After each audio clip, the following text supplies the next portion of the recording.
Hello again and welcome to Painter's Block. I'm your host Anthony Ryden, and today we will be covering my Warpstorm color shifting base. I do want to apologize for how long it's been. I've been getting ready for the LVO. If you like what we got here, please leave a like, subscribe, and maybe hit that notification bell so you can keep up for the next time I'll be updating. This week is the big LVO, so just a heads up, that's why I've been slow, and I do apologize. I had to update because the new points changed. Anyways, we'll be using this dental sponge and a series of brushes. Any ones you want. I'd recommend some dirty ones for the glitter, dry brushes to sprinkle the white around for stars, and maybe just like one number 1 or number 2 brush just for laying down the paint. So here we are going to grab our gray. I use the uniform gray from Army Paint. It's pretty nice. It's easy to just use on to dab out onto my wet palette. That's why I prefer it. Otherwise, any other gray would probably do. But here we're just going to grab some of that gray, and we're going to use this on my dental sponge. I'm going to wipe some of it off, and I'm going to just put this all around the base, giving the dimension and texture to our clouds that we're going to have with all these different colors, as you saw before. And like I said, I do apologize. I know it's been quite a while. I haven't been as up to date with my videos, and I will have a bunch more videos coming out once the LVO is over. Age of Sigmar did have a huge points change, and I had to just change up my list. My partner is Seraphon as well, and then also I had to do a lot of painting for my army and just kind of get it ready for the whole showcasing. But thank you so much for sticking around, and I really appreciate that you're still here, and if you're watching this, just letting you know I'm really happy you're here, and I'm going to be making a lot more videos after this week, and I have a lot planned. I have a lot of stuff on my Instagram that I'm planning, that I have showcased for what my next tutorials are going to be. If you want, you can follow that link that I have down below for Painter's Block Insta, and you can check out all of my pictures of all my new stuff. But here, this next step, we're going to use titanium white, using that same dental sponge, and we're just going to wipe some of it off and start doing the same exact thing, maybe a little bit less, and you're trying to go inside the areas where we already laid the gray. Now, we have done this before for my other space base. I have a tutorial. I'll put a link down below, and that tutorial is kind of like a simpler version that you can do on a smaller base that doesn't use color shifters if that's not your preference. But this one, we're going to use some color shifters and make it a little bit more advanced. And the other one, we use some glue to like give ourselves a little bit of sheen. And this one, we're going to use a texture paste, and it takes a little less time. So this is actually the faster version. So now we're going to use a bigger dry brush, and I'm just going to be sprinkling the white around like stars. So this is the process that I use to like get the white onto the brush. And now you're just going to wipe some of it off. You're kind of trying to get a wet consistency onto the brush, and it's going to help you sprinkle this everywhere. It kind of looks like this, and once you have it all set up, just get your thumb and start sprinkling it around. Now, the angle at which you spray this with your brush is going to give you different effects. It'll give you whether it's bigger stars, smaller stars. Try maybe flicking it upwards and letting them fall down on their own. That's kind of an interesting way. Just play around with the brush and which one you're using and see how it does this. And you'll find that you'll understand your tools better this way, and you'll become more proficient at doing these type of things, just to play around with the brush. And gives you like one more thing you can do with a brush other than just laying down paint. Storm Fiend is a really good contrast. I like to start this one generally with a lot of space type bases. It's a really nice deep blue, especially when we do this type of layout. This is very similar to how like Slap Chop is done. With the white and the gray giving layering effect in that, but that's been done for many years, all the way, like, I don't even know. I'm not really an art major, but I'm sure any art major could tell you this is not a new method, and it's great for just giving you some layering and depth to your art, and quite well easily. You don't have to like paint different layers of different hues of blue. You can just do this. One way to just give yourself different highlights and depth to your colors at a quicker pace. So here we're just going to put this around, string it out, and so that we can mix in other colors into the blues and start creating this kind of Warpstorm chaotic feel. It's going to be a very vibrant base. Now if you want it to look maybe a little bit more like a more spacey than like a Warpstorm. I'd leave more black in this, but if I'm trying to go for more of a Warpstorm, like he's emerging from it. So next we're grabbing our Bad Moon Yellow, and we're just gonna put this, I'm gonna put this on the top part over here, and I'm gonna mix this into the blues. It's gonna create greens. We're gonna start our areas into the other ways. So we're gonna have red, so that's gonna turn orange. You're gonna go over the area, it's gonna be burgundy, so that's gonna create some interesting orangey of goldish effects. And then Baal Red is a great one. I like this contrast from Citadel. We're going to use this, and like I said earlier, it's going to create orange hues inside of our yellow, and it's going to create some purples inside of our blue, and then we can lead into some burgundies later. It's just this nice way to kind of give us this really colorful spectrum. And with the Warpstorm and all the Chaos Gods, they generally have a little color scheme going on to them, so it kind of gives us that feel. And we're using this for a Chaos Abominant, which is this psychic giant robot that just likes to beat people up and uses psychic abilities to do it, and it's pretty awesome. I'm going to be using him at the Joust at the LVL, so I'm trying to prepare his base and just make him look extra shiny. Right now he blinds people, but next they will never see again, although I know that's what blinding means, but you get the point. Right here we have some reds, we're putting it in, trying to get into the whites and the grays to create highlights. And like I said earlier, we're going to grab our Sigvald Burgundy. You can use whatever burgundy you want, but preferably like a contrast consistency. The contrast paints work very well over the white and the grays. Now later I'm going to show you a technical just to show you how it looks over the same effect, and I would say contrasts work the best. Those do not work as well, but I like the effect it did anyways.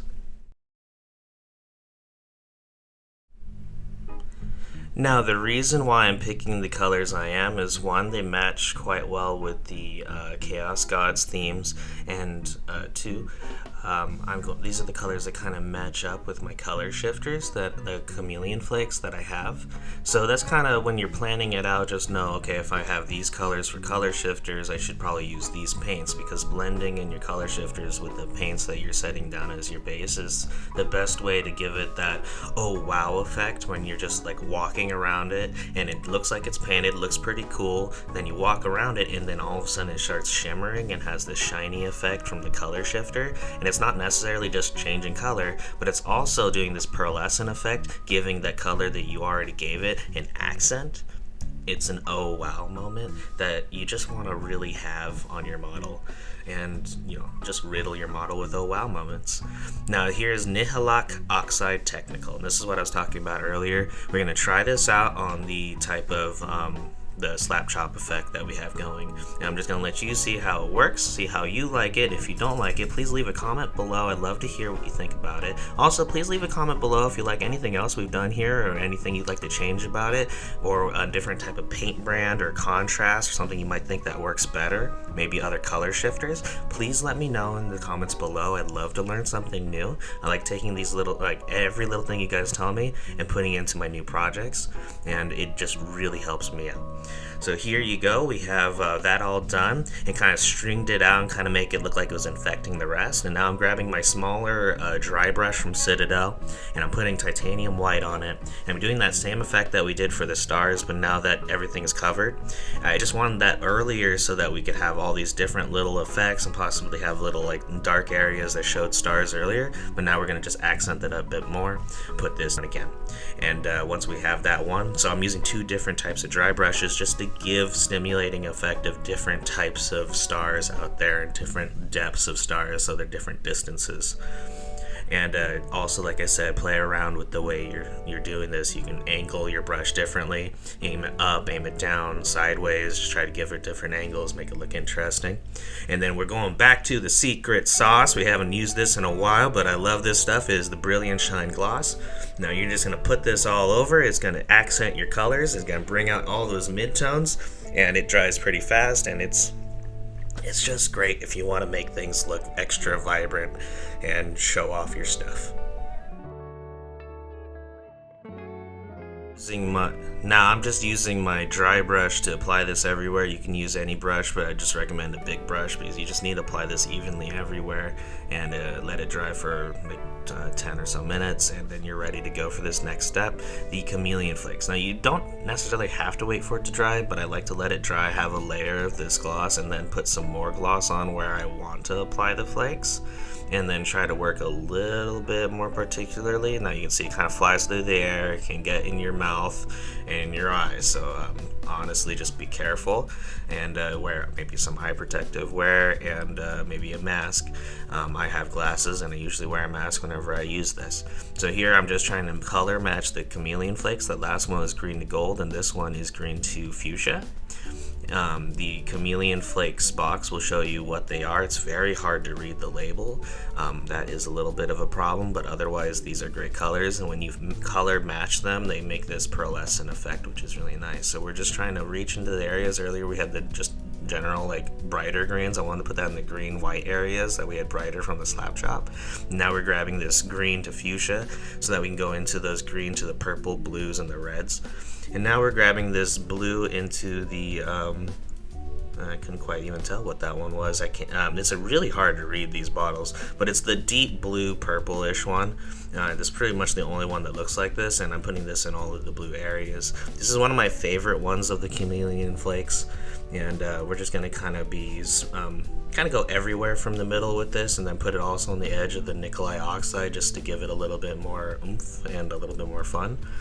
And this is just a fun way to accent once you're already done painting, you feel like you're already over it. Hey, you know what? If you really like painting, this is one extra step you can do to make your stuff look even better. So here we're going to grab our blue, green into gold, and we're going to put this into the areas that's actually, it looks kind of like yellowish, so I'm going to put this in the areas between the yellow and the red, and the yellow and the burgundy. And it's going to kind of go more into the red and the burgundy areas, but it's going to make this really cool, like rosish, like gold tint to our nebula. So when it goes into the yellows, as you can see there, it really reflects and looks really fun. Now this is an easy little step. You don't really have to be too particular about where you're placing this, but like I said, you're trying to color match what you got going. So here we're going to grab our light purplish to yellow, and we're going to just accent what we already got going. Now I'm putting some more over here. I'm trying to stretch this over the top, going leading into the yellow so we can add more depth into our nebula. And it just like kind of string it out and add to how we painted it, kind of reflecting the same style. That way it also reflects in the outcome. I just feel like reflecting the same style of painting and then laying down the Chameleon flakes in the same pattern is going to help with our overall look to the depth. And once we're done with all our Chameleon flakes, now that's all the ones I have. I'm going to get some more so we can color match more stuff. We're going to use this texture paste. I got it at Michael's, but you can order it on Amazon. I'll put a link down below for you if you want to follow that. Buying any of these things off of my links really does help the channel. But here we're just going to lay this all over. And as you can see, these spatulas are not really the best from Citadel. Like, if you're gonna use these on maybe a small base, sure, they work fine. But if you can use this on something big, it's really not easy to spread this around evenly.